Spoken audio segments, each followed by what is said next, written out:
What major stocks earnings are driving the market? What economic and financial and governmental factors are driving the market? How am I trading this mess? Hang on.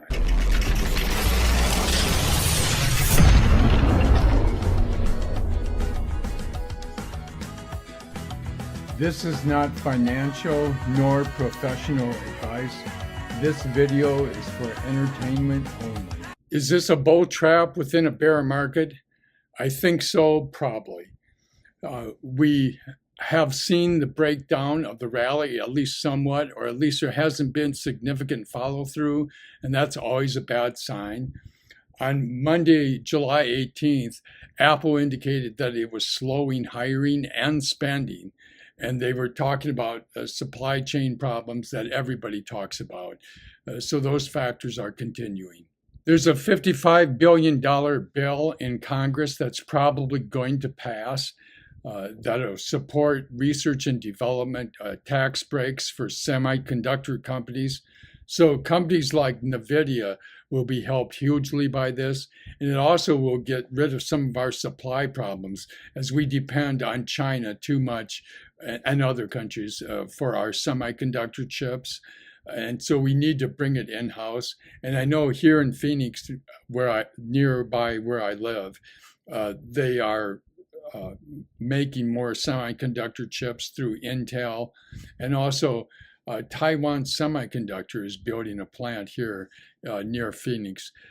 So we need to do this for national security purposes, obviously, but it should help these companies fall less than they would otherwise. To see how weird this market actually is, there's no better illustration than Netflix.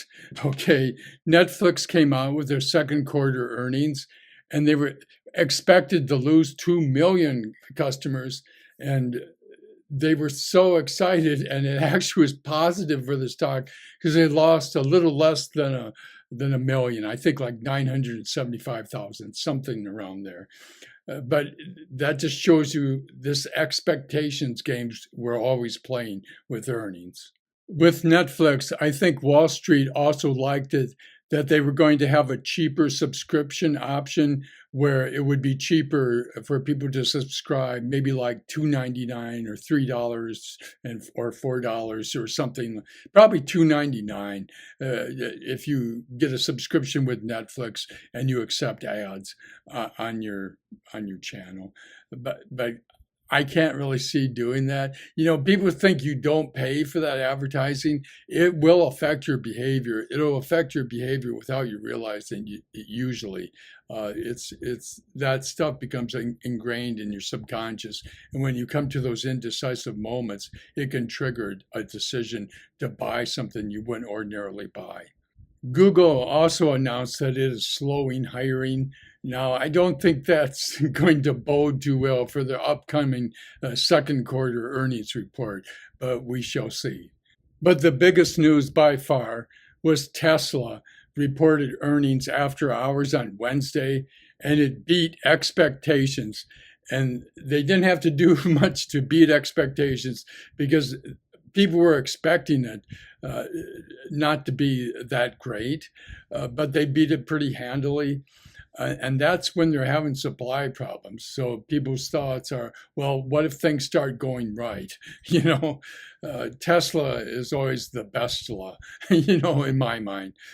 But I think Tesla and Apple are such drivers of the market, and we want to be watching those stocks closely to see the general attitude of the market, because these two stocks would tell you kind of more the more speculative bunch and the more mainstream bunch.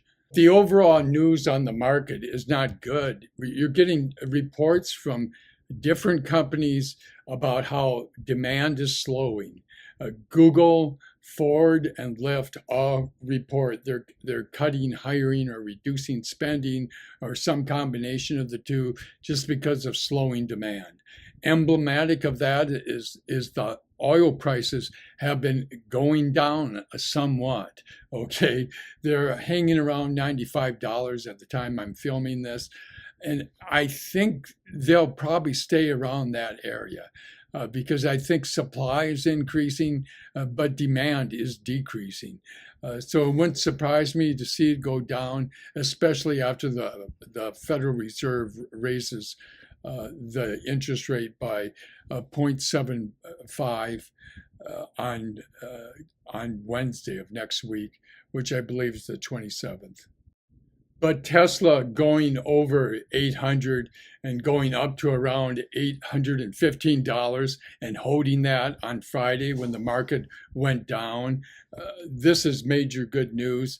But the downturn on Friday shows a lack of follow through on this market, which again, in my mind, keeps it in bear market status.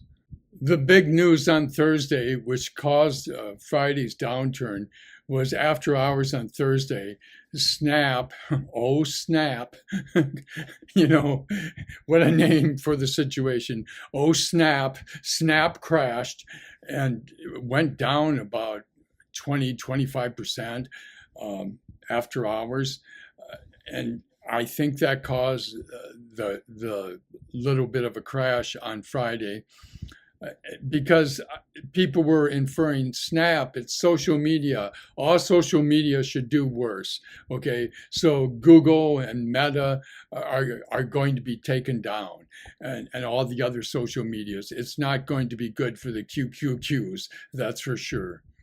It did not help that on Friday, the leading indicator manufacturers purchasing managers index came down to 47.5, which indicates a contraction by manufacturing and service providers. And so it's indicating there's going to be a contraction in the economy. Well, we already know that. We expect the numbers coming out are probably going to indicate we're in a recession. I'd be surprised if it doesn't show that we're in a recession. So we have all this bad news coming up, but the worst bad news will be on Wednesday of next week. On Wednesday, the 27th, Jerome Powell is going to give us the bad news of increasing the interest rate probably by 0.75. If it's anything other than that, it'll be a surprise. If it's above that, it'll drive the market down even further. If it's less than that, it might be a little bit of a positive thing. But I don't even know if 0.5 will be positive, just because the stock market will see that as he's not taking inflation seriously enough, which has been the criticism all along. There is some good news in the sense that the weapons that Europe and the United States are providing to Ukraine are making a noticeable difference. And there's talk now that the United States is going to give fighter jets to Ukraine. Hey, Russia, you got some good times coming from Ukraine. I don't think I'd want to fight those Ukrainians. You know, if you fought them man to man, Russia would never win. It's just that they have such overwhelming size. But now with Europe and the United States on its side, Ukraine could turn the tide, and that would be major good news that would flip me into a bull almost immediately. So next week is a super mega earnings week. And virtually all these stocks are on the QQQ, and I'm probably going to be playing either the QQQ, the TQQQ, or the SQQQ. The TQQQ is a triple leveraged bullish fund on the QQQ, which is the 100 largest companies on the NASDAQ. The SQQQ is a bearish fund that's triple leveraged on the 100 largest companies in the NASDAQ. And so as it goes down, the SQQQ, I'm anticipating doing that one. I don't think their earnings are going to be that great. It'll probably be either stay out or short something, the SQQQ, depending upon how good the earnings of these major companies are. But what you want to take notice of is that on Tuesday, the 26th of July, Google and Microsoft report, two giants. On Wednesday, Meta, previously known as Facebook, that's the 27th of July, they report earnings. Apple is the big one on Thursday. On Thursday, the 28th, Apple reports their earnings, and that's going to reflect and probably predict what the market's going to do for the next month. Also on Thursday, we have Amazon. So we could call this Super FANG week, but it is mega earnings week. And I think this week is going to determine the direction of the market.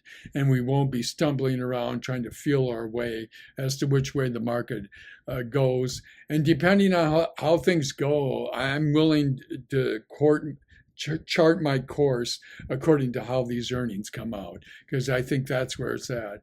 The QQQ and its variations, the triple QQQ and the SQQQ, I mean, it's turning into an investment strategy for me.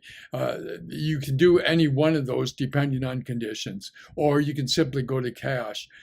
And actually, it's kind of a good thing to do ETFs in a bear market, simply because this is not like your normal market.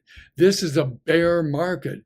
Everything either goes up altogether or goes down altogether. It tends to go down more often than it goes up, but the upward trends can be just as convincing, until we get confirmation.